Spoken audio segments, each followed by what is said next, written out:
seconds, and then we'll be ready for you to start.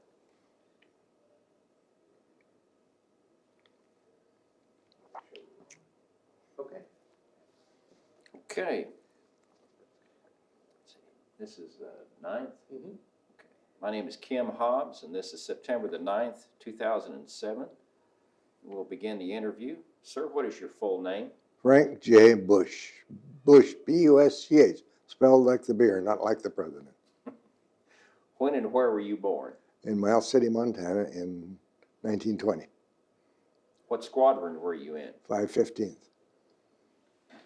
What was life like for you in the United States during the Great Depression? Not pleasant, but it was more unpleasant for my parents than it was for me because they were the ones responsible. I was not the responsible party.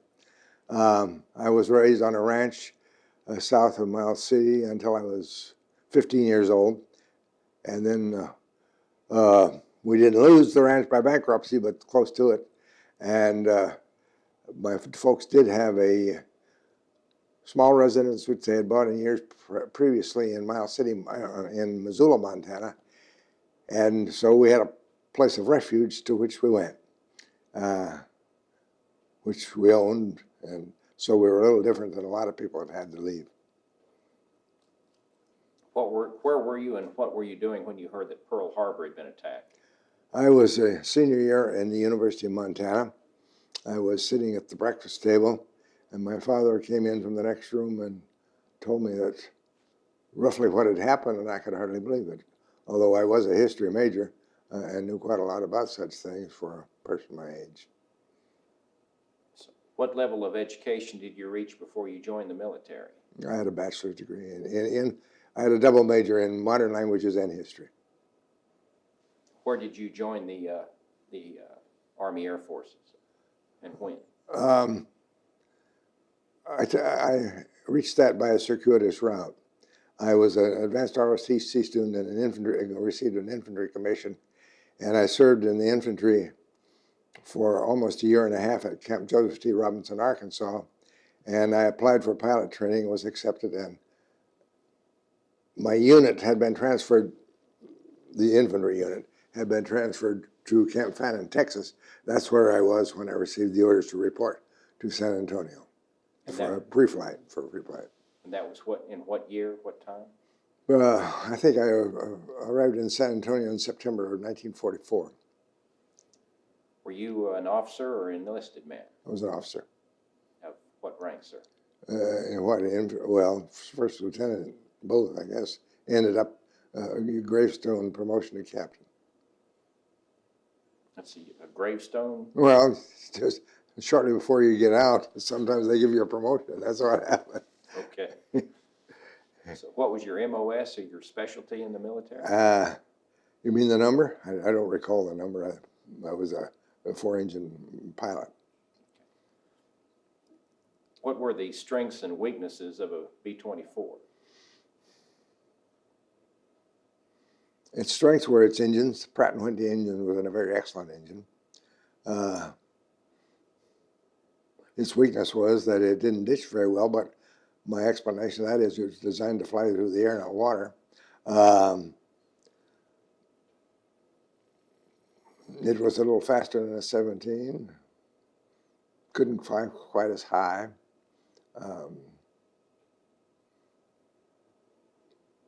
Did you have any experiences with a 17? No, but I would like to elaborate a little bit on that. Our operations officer, just before he went home, he was a good friend of mine, said, Frank, and he had flown a full combat tour in B-17s before he flew a full combat tour in 24s. He said, Frank, I feel more comfortable in a 17, but the B-24 lent itself to mass production, and the 17 did not. And, you know, there was something like, what was it? I think 16,600 and some B-24s built. And served in every theater? Yes, in 5 different plants, as you probably know. What was your first combat mission like? First combat mission was an odd one. It was to Podgorica, Yugoslavia, and I'm not quite sure what name it goes by now, but it's in what in pre-World War I it was called Montenegro. I never had a mission like it after that. It was not the mission for the day, but suddenly afternoon, because after you probably know, missions started real early in the morning. This one did not. It was afternoon. Suddenly, the squadron operations officer came in and said, "We've got an emergency call," and they got together about 8 ships from all of the 4 squadrons of the 376, which had been under repair and were gotten ready, and they were ready to go for the next day. And it was to a troop concentration in support of the Yugoslav partisans, and they had some Germans cornered on sort of a hilltop area, and so we were all by ourselves, just 8 planes of the whole Air Force. It was an odd mission. I think has been written up as a rather successful one, however, and it was a short one, about 2 hours out and 2 hours back. Bombing a troop concentration? Yes, yes. Of course, I didn't see them, but Do you remember the date when that was? it was in the first week of October of 1944. What was your easiest milk run mission that you can recall? That probably Do you, what were your 2 or 3 toughest targets? no doubt the oil refinery at Moosbrabam in Austria was our toughest. And then any target in the Vienna area was tough. Then I was on 12 different missions in Vienna is a huge city, and it has an industrial city as well as a Blue Danube city. And for example, there's the Florsdorf oil refinery, and anytime you went to Vienna, it was tough. Which did you fear more, the fighters or the flak? We got there after there were hardly any fighters anymore. It was always flak. Were you ever wounded? No. What would you consider your closest call of getting shot down?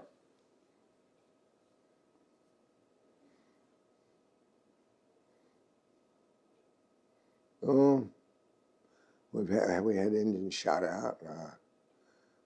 We didn't always make it all the way home. Landed on the island of Vis on one mission. Would you repeat the question? Just, did you ever have a tough mission where you lost more than one engine? I understand you could come back with one, but when 2 engines were out, that was a little more. You could maintain altitude for a very short period of time on one engine and on a downhill slope, but you wouldn't get very far. You could come back on 2, but I never had to come back on 2. Well, it's said that there are no atheists in the foxholes. To what degree did your experience in the military and combat affect your religious faith? I'm not a born-again Christian. However, I am a believer.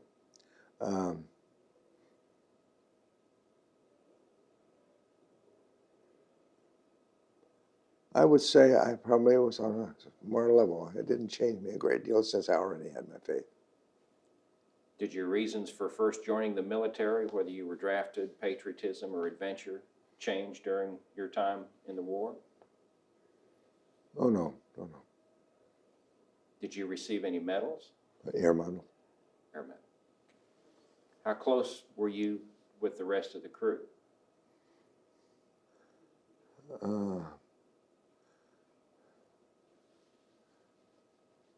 The officers, of which there were 4, as you know, in a crew, had our own separate quarters.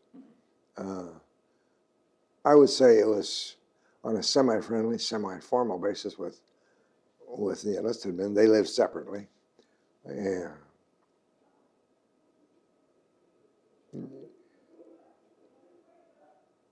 Well, I still maintain close contact with those that are still living, let's put it that way. Was any one crew member closer to you than the rest? You considered your best friend?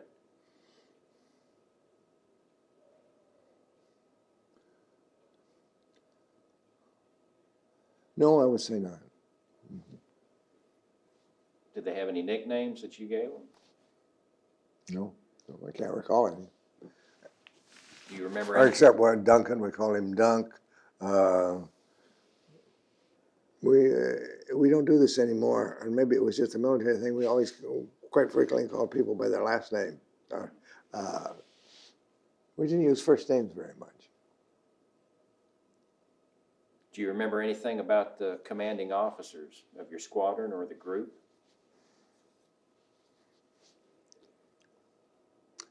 Starting at group, for most of the time, our commanding officer was Colonel Graff, Theodore Quinton Graff, and being a historian, I realized when he'd been born, named after Theodore Roosevelt's two sons.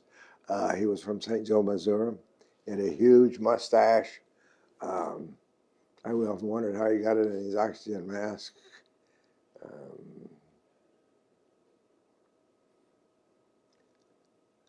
After my tour of combat was over with, I overnight one time in I forget, it was on a field in Kentucky, and a colonel from across the hall came across and visited with me, and he asked who my commanding officer had been, and I told him, Graff. He said, he's the greatest mystery in the Air Force. I said, how's that so? He said, well, he's a reserve officer. He's been on active duty since the year one, and he never went regular. And we just don't know what the deal was. Did you have any dealings with your squadron commander? Well, it was Major later Lieutenant Colonel Wimberly. None other than just the fact he was my commanding officer. That's all. No problems. I'll put it that way. What was let's see, you were based out of San Pancrazio, Italy, which is in the heel of the boot, 15 miles south and a little to the west of Brindisi. What was discipline or regulations like at that base? Since I had almost a year and a half of an infantry officer, I thought they were rather loose. But I got adjusted to it, and once I came home, I realized how changed I had become in that regard, because I could not go back to the old infantry way of doing things. And I sort of resented authority for some time thereafter. But They corrupted you. yeah. So there was hardly any. What'd you do for recreation when you weren't flying? There was a great deal of reading. Down the road was from San Pancrazio was the town of Manduria. It was about 20 miles down the road. And they had a PX and a Red Cross Club. And frequently we would hitchhike down there you could always go out and get a ride on a GI truck up going up and down the highway. There wasn't much traffic, but what was all military, and they'd always stop and pick you up. That's about. There was nothing in the way of organized sports or that sort of thing, at least that I knew of. Although I realized at one time they did have a Christmas football game, but I took no part in that. Well, it wasn't there, as a matter of fact. Was there another group stationed in Mandarin, another bomb group? Yes, there was a group in Mandarin. This was the 47th Wing. There were four groups in that wing. One was ours at San Pancrazio. The 98th was at Lecce. And by the way, that's another story. The 98th and the 376th were sort of Siamese twins. They went through the whole war right next to each other. And I've forgotten what the number of the group was. I think it was the 450th, but I'm not sure. It was at Mandarin, and there was another one at Toronto. And those four together made up the 47th Wing. I think the headquarters of that was in Toronto. I think you're correct about the 450th. Mm-hmm. They were called the Whitetails? Cottontails, yeah. Cottontails. Yeah. Mm-hmm. Can you describe your flight suit and equipment? I was a winter soldier. I started in the fall ended in the late spring, and most of my flight was in winter. Well, first you had long handle underwear, then regular OD wool. Then over that you would put an electrical heated suit, which included pants with suspender support, a bolero vest. If you wanted to, they also had some felt slippers that were electrically heated, but I never used them myself. Also electrically heated glove. Each one of these you had to make the electrical contact. It was done by snaps. And then over that, I had my B4 jacket, which was a pile line jacket. I beg your pardon. Before that, you had on coveralls, gabardine coveralls, and then over that, my jacket. And of course, through your fly, that opening, came this extension cord, which you plugged in to the electrical outlets, which was right beside you. So I know that in the previous, earlier in the war, they didn't have these electrically heated suits. And it must have been very uncomfortable, but we had them. And they were a very wonderful thing. But you didn't wear the slippers on your... No, I didn't. For some reason, I did. Well, I wore GI shoes, that is the field type shoes, because most of us did, I think, because we figured we'd be walking maybe if we and we had sheep line flight boots over those, so I never really felt the need for them on my feet. Did your feet ever get frostbitten without the slippers? No. I don't recall them even getting cold. Were you ever flying with another plane when it was shot down? Oh, yes. But to be very honest about it, I didn't see them. I believe the top gunner and the tail gunner was right behind us, blew up when it was hit. But that is the only instance I can think of. Can you describe what your thoughts were when you came back and found out that someone behind you? Well, we had more than that. We flew through weather one time, and 3 planes didn't come out, and we never did figure out what happened to other than maybe they had a mid-air collision. No, it was war. So you were never shot down? No. Did you have any thoughts about the civilians around some of the targets that you were bombing? None whatsoever. I was always trying to get back as far into behind the armor plate as I could myself. And you asked about religion. This Major Mansell that I told you about, he stated it this way. His attitude on it would be, "Oh Lord, don't let it happen, at least not today."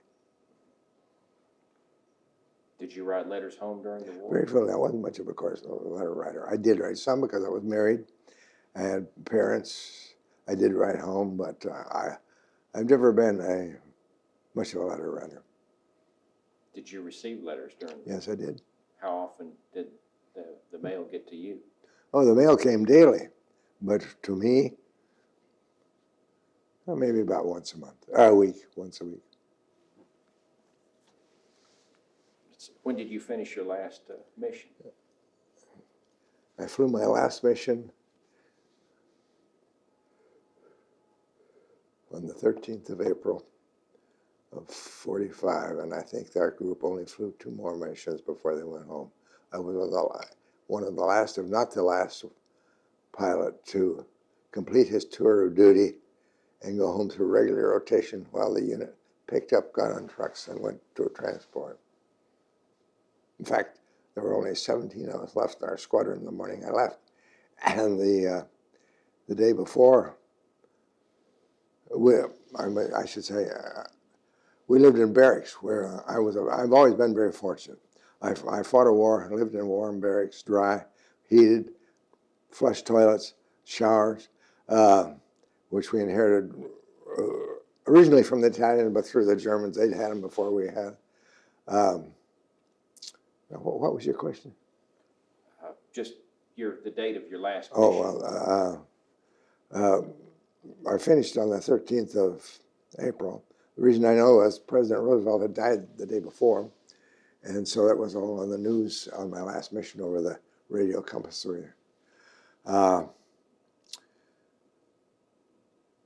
And the next day, everybody turned in their equipment, and the rest of everybody, except people like me, left. And down the hall, this vacant hall, cavernous, no sound except me, comes this MP captain I'd never seen before in my life with a corporal. And the corporal had a sack full of K rations. And the captain handed me 2 K rations. Here's your evening meal tonight. This is your breakfast tomorrow morning. Don't worry about any trouble. There's an MP out at the gate to keep people out. And I hadn't given it any thought about a problem like that, but we didn't have the best of relations with some of the people in the little town of San Pancrazio.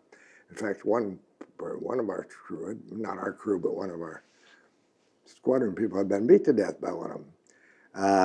And that's despite the fact when we went out many years later, they gave us the red carpet treatment.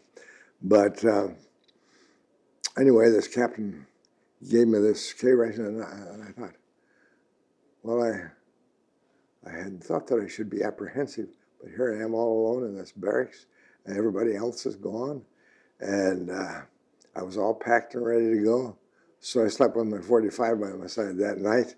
Nothing happened, but I got up and shaved the morning and left an empty barracks. And I was probably close to the last person to leave that base in the war. Where were you at, or what were you doing when you heard about victory in Europe in May of '45?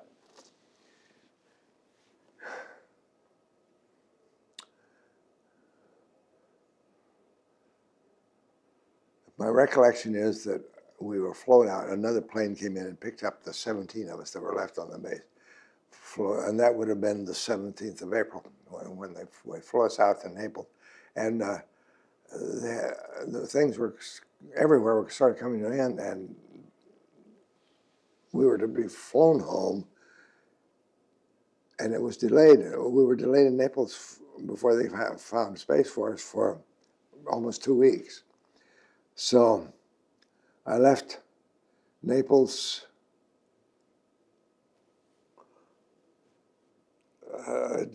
just a day or two before the end of April.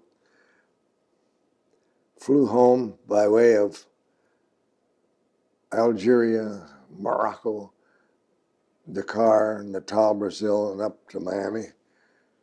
And received orders to go home on leave. I was on that train, a Great Northern train, coming into Havre, Montana. We had stopped at the station, and the newsboy held up the paper, war end. And so that's where I was on a train, just got home. Where were you when you heard about the war in Japan? I was still in the service, and I had been sent to an instrument school, all-weather flying school at Lubbock, Texas. Among the things I did, I told you I was a history and foreign language major. I also had a minor in chemistry. And so we had been told about, this was in the late 30s, about the potential of the atom. It wasn't part of our course, so I'd had, when you're in instrument school, you always 2 pilots. There's the one under the hood, blind, and the observation pilots to make sure you don't run into anybody. And I was in the observation pilot that day, and he was working a radio compass program, so radio compasses are on the commercial channel. They're not on a military channel.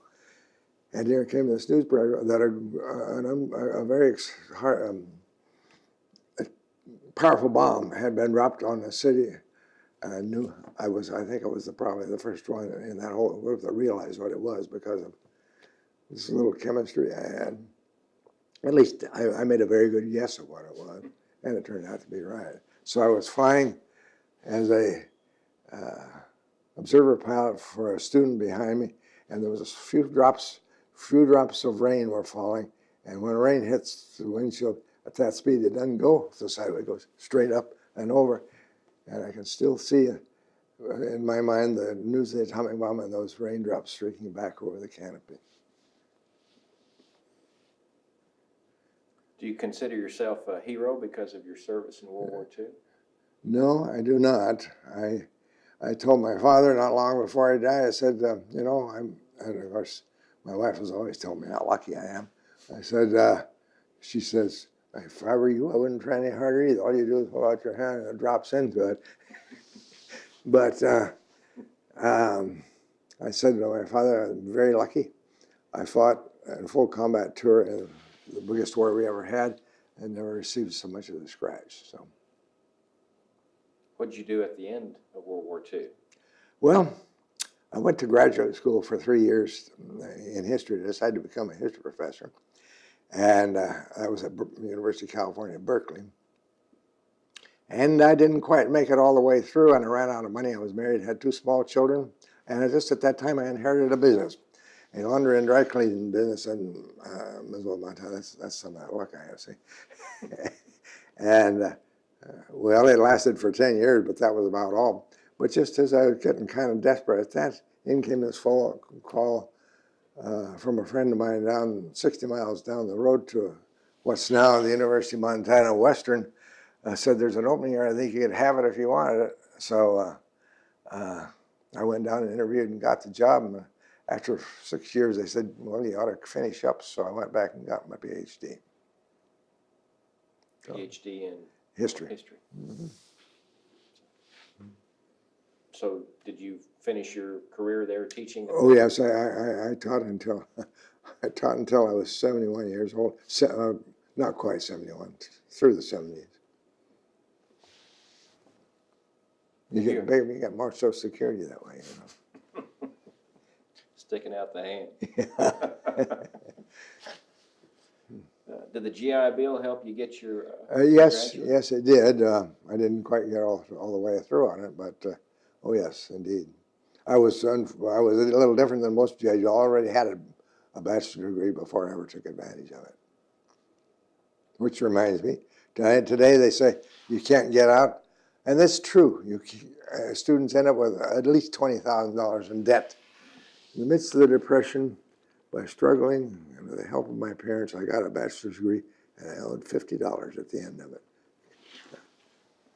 Sometimes it makes me bitter about modern school administrators. Let's see, where did you begin your basic pilot training at? Well, of course, the flying part.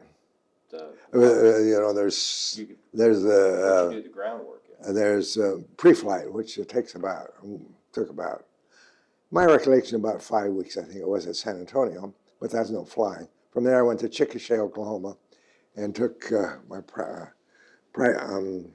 primary at Chickasha. From there, went to Garden City, Kansas for basic, and from there to Frederick, Oklahoma for advanced. So that's where did you do your multi-engine at?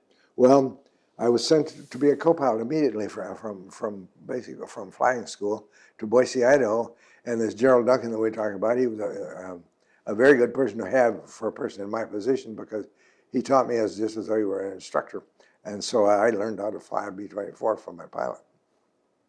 I later did check out as the first pilot myself and flew as the first pilot. Were there any accidents in training that you remember? We heard about them, but I never was close to them.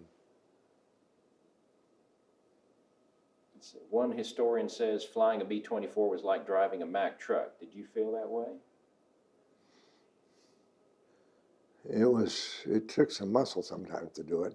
I developed calluses on my hands flying it.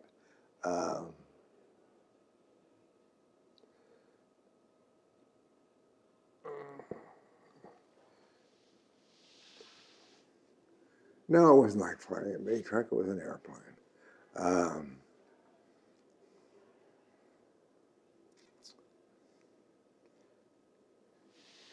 I wasn't going to say something, but it slipped my mind. Oh, I know what it was. I've often thought about. I never knew anybody that asked to fly a B-24, but it was sort of like a shotgun marriage. After a while, you get kind of like it. So that's what I say about that. I've talked to some people that like the twin tail, that you could kick the end of the plane around and steer it to do things that you couldn't do with a 17. Well, I was unaware of that. As a pilot, I can say I never flew another plane that you brought the wing up by the rudder. It had ailerons, but I often wonder what they did, because it didn't respond to ailerons like other planes do. Can you describe the process, what it was like to get your plane ready for a flight, who pre-flighted or sat in the cockpit? What was the process to start what? Your first engine was number 3? You always start number 3 because that had the auxiliaries on it. And it was the co-pilot that started it.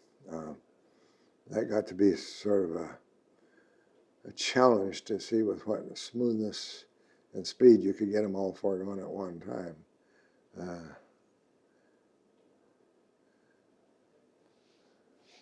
Get the plane ready. Well, a pilot always does a visual inspection around his plane.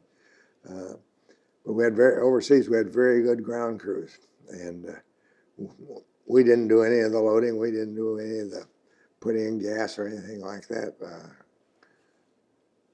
I would give great credit for the ground crews. There's the ones that got the plane ready to go. What was the toughest position to fly in formation? Wing, because out on the wings, either way.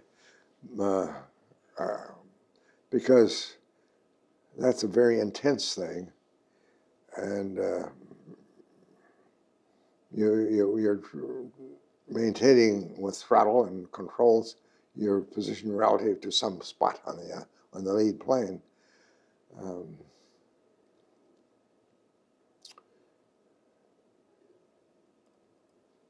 Some pilots and co-pilots, Gerald and I worked into a position where he flew half for 30 minutes and I flew half minutes. We just worked into that. We didn't come to any agreement about it.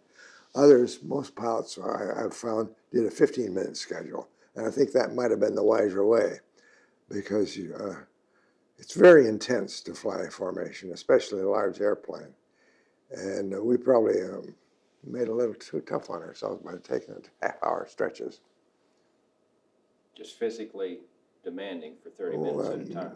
Physically, also nerve-wracking for long periods, because it's constant. Yeah. Did they have an autopilot? Oh, but that's not. That's the lead plane that has that. In one way, he had the easiest job, but in another way, he had the responsibility too. What was the biggest challenge of being a pilot or a co-pilot, being in command of the plane and crew?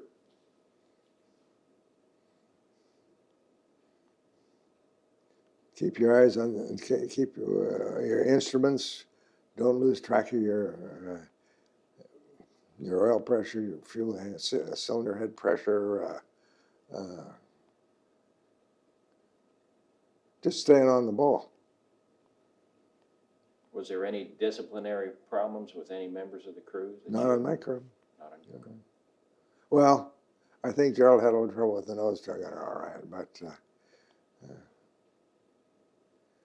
Yeah, he had some trouble with the nose gunner, but had to go down there once. But, the nose gunner was an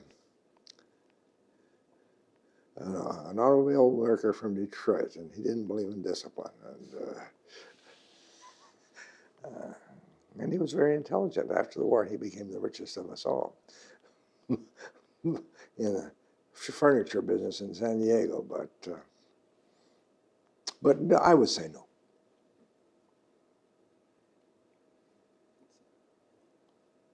You said you had one engine shot out or hit by flak? Oh, more than once, yeah.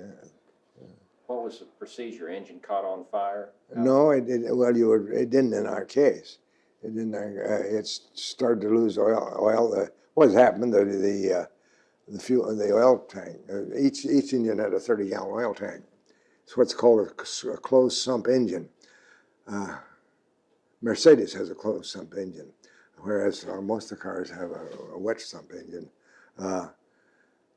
where the oil is taken out of a closed tank through pressure through and then back into that tank. It's not in a, you know what I mean by an oil pan. It doesn't. Our radial engine doesn't have that. And when you get that main tank punctured, you lose your oil, and then your engine is gone. That's how we lost it, by losing the oil. So you never had a fire. You just had to. No, we never had a fire. Just feather the Feathered, engine, yeah. Feathered, yep. turning the props Yes. perpendicular. Yeah. 4 red buttons right up here.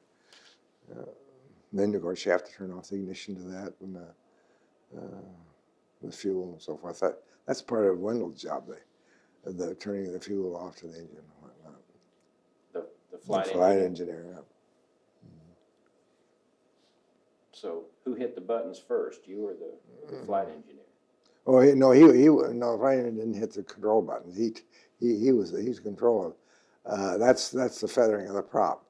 He's shutting off the fuel, so fuel doesn't get to the engine, that sort of thing. What was it like to come into a target like Vienna and see the flak?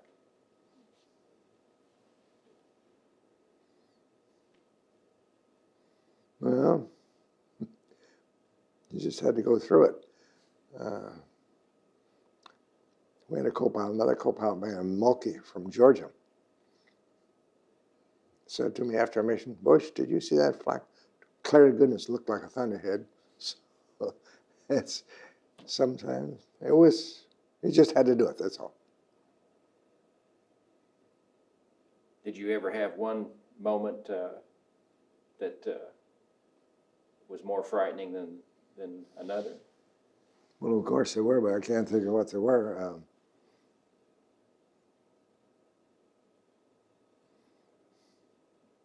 Always glad to get back. I would say my last mission was probably the most frightening, and I didn't fly that with Duncan. I flew that with, right at the moment I can't remember what his name was. I could, because we're getting toward the end of the whole group being over there, and they were trying to get my last 2 missions out of my way so I could go home regularly rather than another way. And I flew as a co-pilot for Parvin, that was the name, Parvn. He came to our union at Charleston. He's a retired Presbyterian minister now. I was up over northern Italy, and a flak severed a 1-inch gas line, rubber gas line, that came down out of the wing, and it wasn't my crew. I'd never flown with this crew before. The engineer said, "I don't think we have many minutes left of fuel," and then he came back later on and said, "No, maybe if I do so and so and so," and I don't remember what it was, valves and whatnot, maybe we can get enough to get back across the Fifth Army line, which we did, and then landed at a place called Iesi, I-E-S-E, Iesi. Are you a historian? No, sir, but Yacy has an interesting history in Italian and German history, but anyway, it's a little place. And we landed there, and it was an active field, but a Royal South African Air Force active field. They were flying American B-26s. And their mechanic came out, and it was a simple thing. Once you're on the ground, he cut a section out of that, put a piece of pipe in there and 2 clamps, and gave us 500 gallons of gasoline and sent us on our way. But we just barely made it, and that was the last one was probably. And our ship was badly shot up at that time too. But that was the time I didn't think we were going to make it. The very last one. I wasn't with my own crew. Save the worst till Yeah. last. Were you ever escorted by any of the Tuskegee Airmen? Oh yes, many times. Red Tail. Yeah. Can you remember to their conversations over the airways? You knew they were Tuskegee by their Well, I knew by their markings. We all knew. They weren't the only ones to escort us. What kind of conversation you were searching for? Oh, my father just enjoyed their banter. Say, hey man, we got you from here.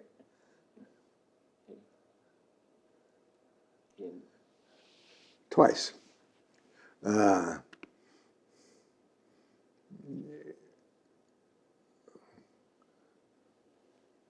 Over the radio, if you say, I hear you, I hear you. If you say, I read you, I understand you. If I don't read you, I don't understand you. And there's one, we didn't know, they weren't escorting us. There was somebody else we heard this say, get us out here. They're shooting the hell out of us. And this voice, which you recognize, says, I hear you, but I can't read you. That's And another one, and on this one, I did hear, you see that plane? And I saw it too, way down close to the ground. It was going back and forth across the Danube River from one side to the other. I said, does that look to you like a Focke-Wulf 190 or ME 109? I don't know, but I tell you what, you go down and investigate. I'll stay up here and cover you. These, of course, are apocryphal. They wouldn't go well in some companies today.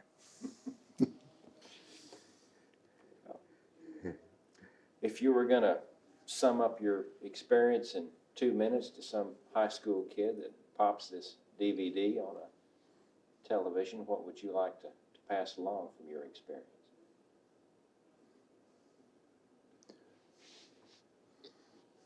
If you can sum up May I tell it in my own way? Please do. I haven't said anything about our navigator. Our navigator was a Jewish boy from Pittsburgh named Martin Berkowitz.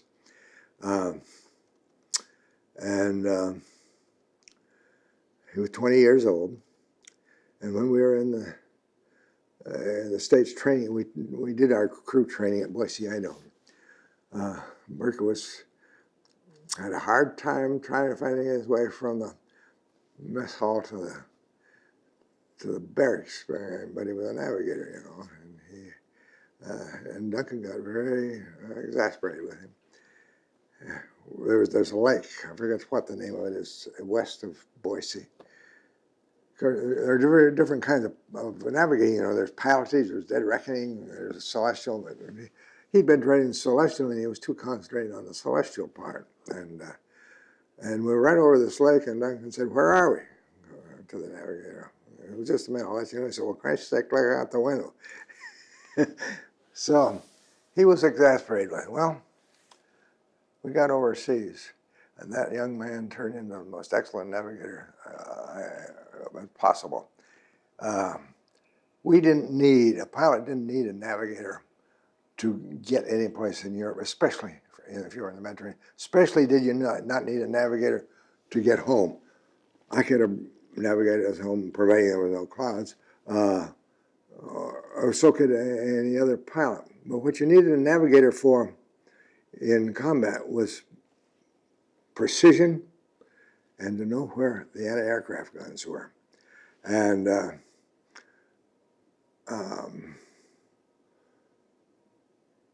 and each squadron had what we called a war room, where navigators seemed to go to him a lot. At least he did. He would go over there after mission. He would study these maps and all this information. Where are the flak batteries? He got so he knew where every German flak battery, I think, in Southern Europe was. And the result was, he got so good that sometimes we lost him because the colonel would take him away from us to use for his navigator. Because I remember one time he said, if you keep going where you're going, in 5 minutes you're going to get shot at by 4 guns. And so he was that good. So he became a very excellent navigator and the type of navigation we needed. Other was precision. I've known many times, for example, they would say your target is the Florodorf oil refinery in Vienna. Bomb release time is 13:01 hours. In other words, 1 minute after 1 o'clock. And I've known them to make it that close. Well, you got to be that because there's people behind you, there are people in front, coming up in front of you. So it has to be precise. So that's why you need a navigator for that precision, and you needed a navigator to know where the anti-aircraft batteries was. And Berkowitz became very good at that. So after the war, we have time. Berkowitz had a hard time fighting his way alive.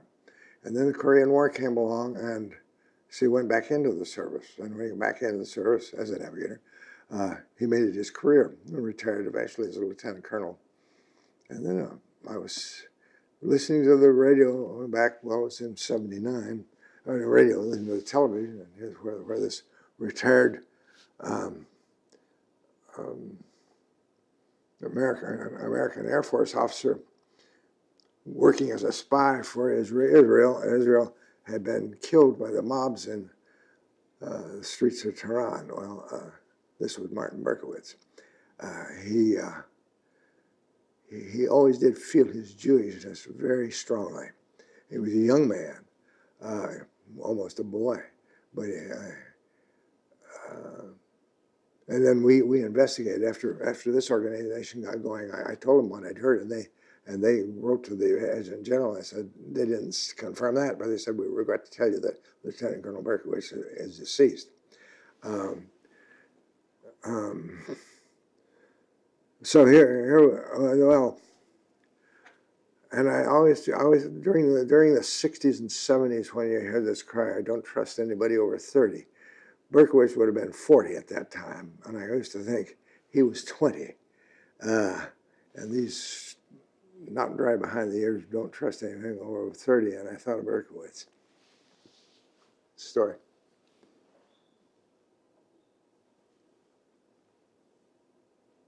Well, we thank you for your time, sir. We thank you for your service. Thank you. 1 second.